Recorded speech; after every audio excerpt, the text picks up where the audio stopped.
আমি আমার আল্লাহকে রাজি করবই, আমি আমার আখিরাত কামাই করবই। আমাকে জান্নাতে যেতেই হবে, আমাকে জাহান্নাম থেকে বাঁচতেই হবে, এছাড়া আমার আর উপায় নাই।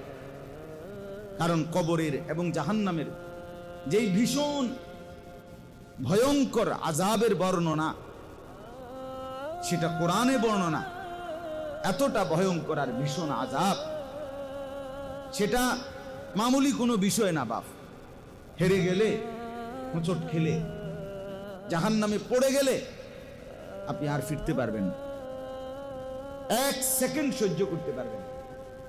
কোরআনুল কারীমের মধ্যে আল্লাহ তাআলা বলেন, নারুল্লাহিল মুকাদা, জাহান্নামের আগুন আমি আল্লাহর জ্বালানো আগুন। আল্লাহ বলছে, বুঝছো বান্দা, এটা আমার জ্বালানো আগুন, এই আগুন আমি জ্বালাই।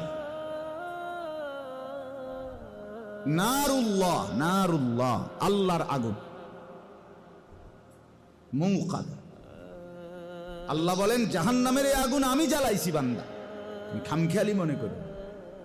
আল্লাতী তাত্তালিউ আলাল আফইদা, দুনিয়ার আগুন যখন কারো